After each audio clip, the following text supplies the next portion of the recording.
Welcome to the morning after CFFL edition, week 6. Welcome back to the morning after a week off. We're back. We're going to take a look at going deep in the first 6 picks of the draft this year, so the teams 1 through 6. Also look at the week that was and preview what's to come. So let's start off with the week that was. First of all, this week we saw the Bruisers continue their 4-game win streak now, 83.5 to 70 over the Donkeys. Cousins and Tate combined for 31.5, but Rivers and Forte had 39 to lead the Bruisers to their victory. Garbage Men fall to the Little Big Men, 61.5 to 52. Garbage Men did have a lead going into Monday night, but Colin Kaepernick's 21 points were enough to lead Team LBM, although Andrew Luck and Torrey Smith put up a good fight for the Garbage Men as they combined for 35. The Black Dingoes take down the Badgers, 91 to 68.5. Every starter for the Dingoes had either a touchdown or 100 yards. Julius Thomas continued his record-breaking pace with 14.5 points this week with another 2 touchdowns. Not enough for the Badgers as they fall, their second straight loss. Cardinals fall to the Kongs. Kongs keep their season alive, 69.5 to 49. Peyton Manning at 16.5 points. Cardinals had a very disappointing week. The only person in double figures was their kicker, Justin Tucker. Also this week we saw In Rogers We Trust take down the Horn Dogs, 69.5 to 68. There was a lot of talk from the Horn Dogs, at least to the commissioner, about how the Dogs were the team to beat. The Dogs were leading the league, a little too fast, Scott. However, Anquan Bolden outscored Frank Gore by a significant amount on Monday night as the In Rogers We Trust moves to 4-2. DeMarco Murray had another great game, 14 points. Mohamed Sanu for the Horn Dogs did have 13 points, as they almost moved to 5-1, but not quite, Scott. And finally, the upset of the week, the Gargoyles take down the Bone Storm, 73.5 to 66. The Bone Storm were favored by 14 points. Jay Cutler had 14 points for the Bone Storm, and another good game for him, but T.Y. Hilton finally broke out and had 19 points. The Gargoyles moved to 3-3. That's the week that was. Everyone's kind of bunched up this year. There's no one better than 4-2, and only one team that is only one win. So everyone's kind of around that 2-4, 4-2 mark.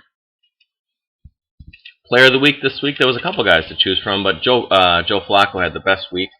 He was on team In Rogers We Trust. 27 points with 5 touchdowns and 306 yards passing, and helped that he's playing against Tampa, whose pass defense is abysmal this year.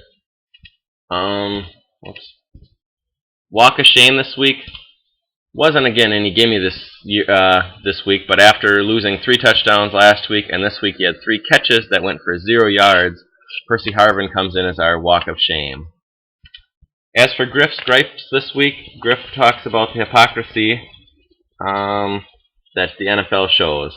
I don't think I need to point out the hypocrisy of the NFL players wearing pink this month. Yes, they care about the boobs, just not the face. Jeff Fisher had my favorite pink accessory this past weekend.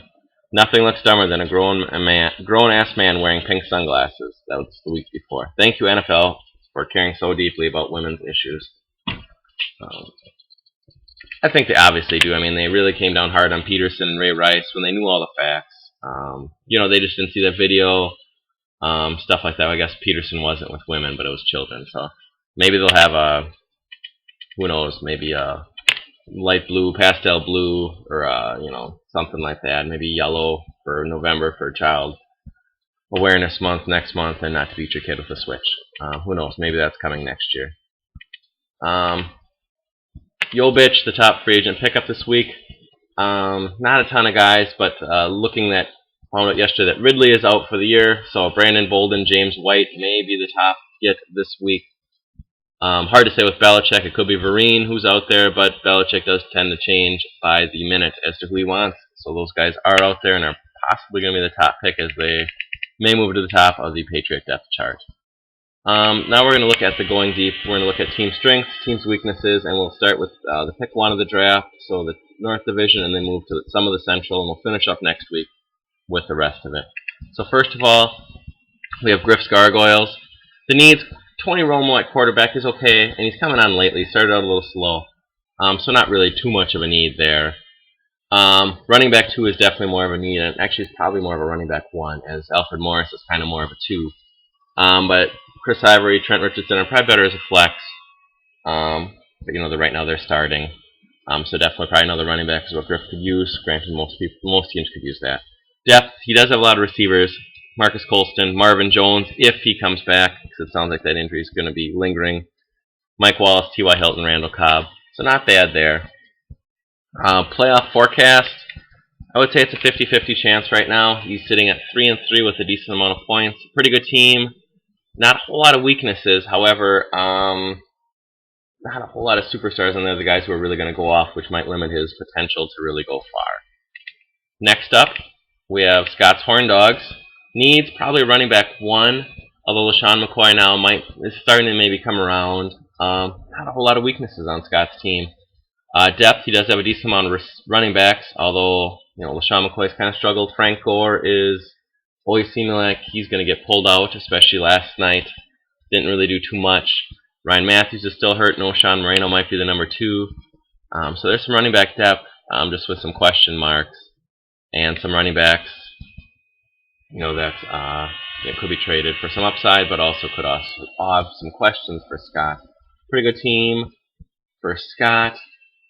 Russell Wilson at quarterback, solid. Kind of the same boat maybe as Romo, but he does run for more yards, so he has a little more upside. Scott's playoff forecast is looking very good.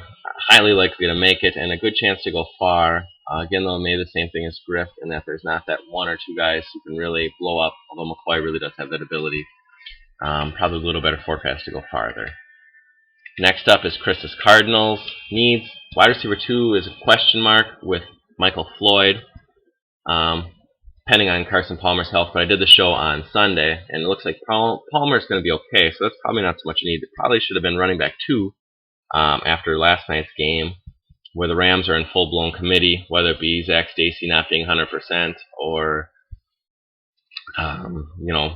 Benny Cunningham starting to take over more carries. Who knows what exactly is happening there. So maybe that should probably be running back 2. Depth, I have some upside running backs. Not he. Guys who have some question marks, but do have some upside. Jerick McKinnon looks like he's taking over. Bishop Sankey looks like he's taking over. Storm Johnson is taking over, but Jaguars are terrible, so that's not a ton of upside there. And Mark Ingram coming off injury, if he takes back the role he was onto a really good pace. I think he was a top 8 running back or something when he got hurt. So there are some guys there, Zach Stacy, Benny Cunningham, the whole Ram committee there. So that'll be, kind of questionable as to how that goes. It might be able to be something to move. Playoff forecast, probably in the same boat as Griff, 50-50.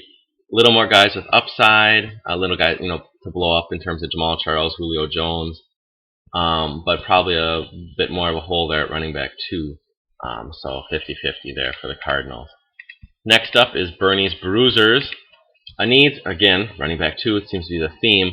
Reggie Bush, Shane Vereen, question marks there, but Vereen's upside now went up a little bit since he looks like he'll be getting more of the carries. Depth, he does have some good receiver depth. You have Brandon Cook, Sammy Watkins, Ruben Randall, Delaney Walker, Jordan Cameron, Jordy Nelson, and Kelvin Benjamin. So some good guys there. Not a whole lot of upper level talent. More Jordy. But after that, kind of the wide receiver 3s. Although Benjamin's been pretty solid, so he's kind of a 2. So overall, pretty good running receivers there. And a quarterback, he does have Foles and Rivers. So pretty good there. Bernie's chances of making the playoffs are very good. A pretty solid all-around team. With Matt Forte coming around, he does have the guy who can have the big week to help carry you in the playoffs, along with Jordy Nelson. So Bernie's chances are looking very good this year. Next up, we have Chet's Garbage Men. Some needs. Running back 2. With Fall being out, there's a huge hole there. And the wide receiver 3/flex. Torrey Smith is coming around, maybe, after this week. Eddie Royal had a good week, but he did get hurt again. Malcolm Floyd? One of the 2 got hurt. I saw one of the Chargers receivers got hurt. There that is. And then Kendall Wright, more of a possession receiver, and this week he only had 1 catch. There's some questions there with the wide receiver 3/flex. Depth, as the above, and then Vincent Jackson and DeAndre Hopkins. So there's some guys to trade, that wide receiver 3 level guys.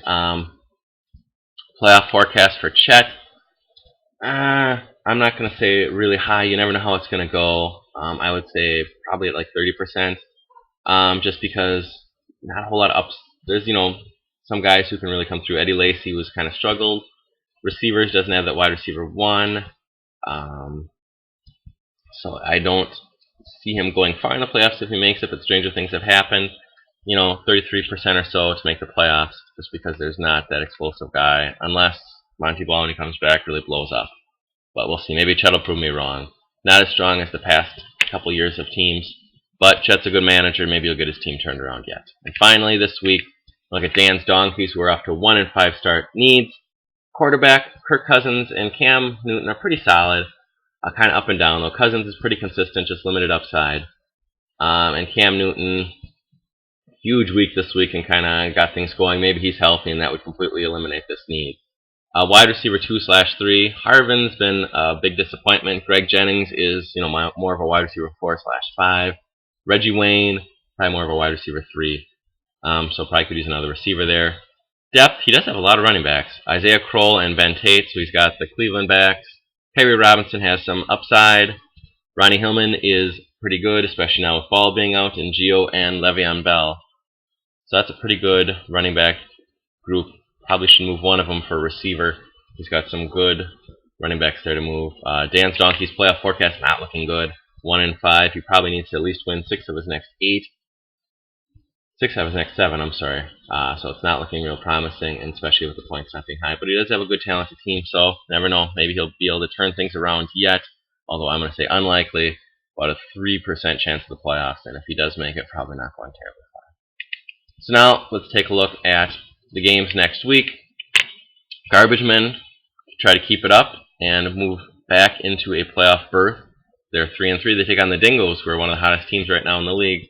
And the Gargoyles take on the Badgers, 3-3 versus 4-2. Badgers trying to break off their losing streak at 2 games as they take on the Gargoyles. That's it for this week. Next week we'll continue with the Going Deep segment, and also we will debut for the first time the CFFL Fantasy Rankings. Not since the EA Sports site have we done this, so I will break out the poll here. A lot of voters over here. There's 5 of them in this house, so we'll see how they vote, tally all the votes, and we'll see how it shapes up. So I will see you guys next week. Thanks for tuning in. Bye.